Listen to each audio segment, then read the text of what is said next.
Hi viewers, welcome to my channel Vagdevi's art.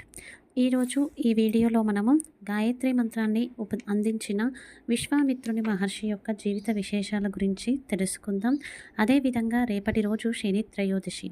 ఎవరికైతే శని దోషాలు ఉంటాయో అవి తొలగిపోవడానికి పాటించవలసిన సులభ పరిహారం గురించి తెలుసుకుందాం. ముందుగా విశ్వామిత్ర మహర్షి గురించి తెలుసుకుందాం. విశ్వామిత్ర మహర్షి అసలు పేరు గాధేయుడు. గాది కుమారుడు కాబట్టి అతనికి గాధేయుడు అన్న పేరు వచ్చింది. విశ్వామిత్ర మహర్షి రాజు. ఒకరోజు వశిష్ఠ మహర్షి ఆశ్రమానికి వెళ్ళడం, వైరితత్వం కారణంగా తపస్సుకు పూనుకోవడం ఇదంతా మనకు తెలుసు. ఆ విధంగా విశ్వామిత్రుడు తపస్సు చేస్తున్న సమయంలో త్రిశంకు అనే ఇక్ష్వాకు వంశస్థుడైన చక్రవర్తి వచ్చాడు. వచ్చి మా కులగురువైన వశిష్ఠ మహర్షి నేను సశరీరంతోనే స్వర్గానికి వెళ్ళదలుచుకున్నాను అని చెప్పితే అది సాధ్యపడదు అన్నారు. అందుకే మీ దగ్గరికి వచ్చాను అని చెప్తాడు.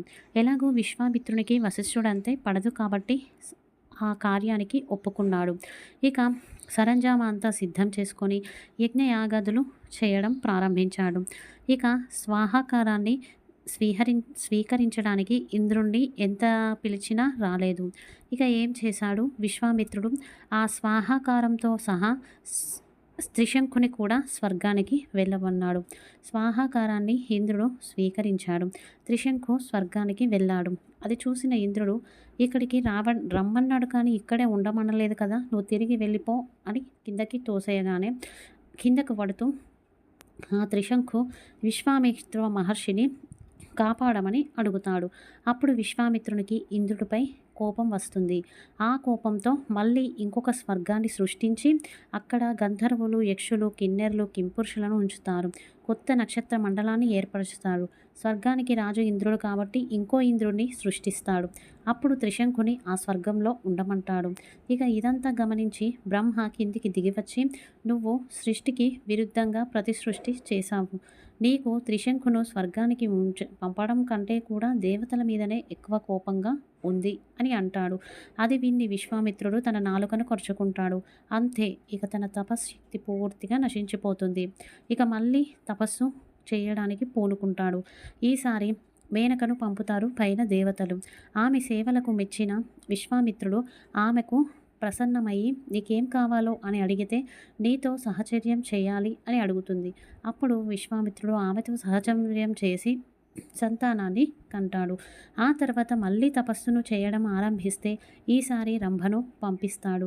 నువ్వు 1000 సంవత్సరాలు రాయిలా పడుండమని చెప్తాడు. ఆ తర్వాత మళ్ళీ తపస్సు చేయమని చెప్తే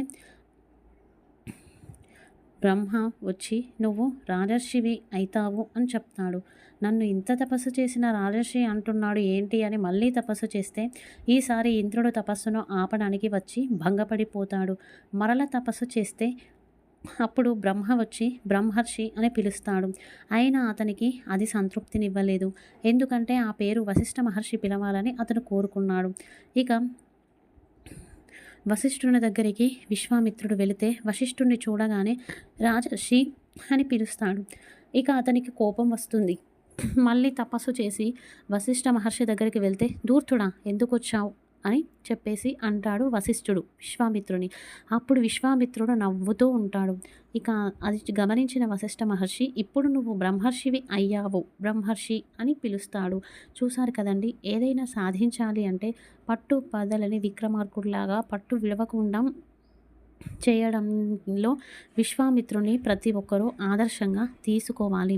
అలాగే తన క్రోధాల్ని మొత్తాన్ని వదిలిపెట్టాడు కావున తాటకిని సంహరించడానికి రాముణ్ణి పంపించి తాటకిని సంహరింప చేయిస్తాడు. అందుకు బదులుగా సమస్త అస్త్రశస్త్రాలను రాముడికి ప్రసాదిస్తాడు విశ్వామిత్రుడు. అదేవిధంగా సీతారామ కళ్యాణానికి కూడా విశ్వామిత్రుడే కారణం. హరిశ్చంద్రుని కీర్తి లోకానికి తెలియడానికి కారణం కూడా విశ్వామిత్రుడే. ఈ విధంగా విశ్వామిత్ర మహర్షి గాయత్రి మంత్రాన్ని కూడా ఈ లోకానికి అందించాడు.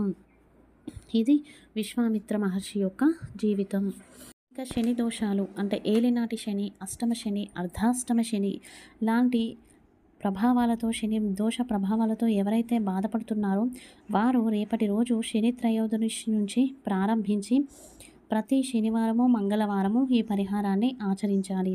ఎన్ని రోజులు అంటే మీకు శని దోషం తొలగిపోయి శని పూర్తి మంచి ఫలితాలను ఇచ్చేంత వరకు కూడా వీలైనంత వరకు ఈ శని మంగళవారాల్లో నక్త వ్రతాన్ని ఆచరించాలి. అలాగే శని ఉపాసనను చేయాలి. తదుపరి ఈశ్వర ఆరాధన చేయాలి. ఇలా చేయడం కుదరదు అనుకున్నవారు ప్రతి శనివారము, మంగళవారము కూడా కాకరపాదు మొదట్లో 2 జాజికాయలను ఉంచండి.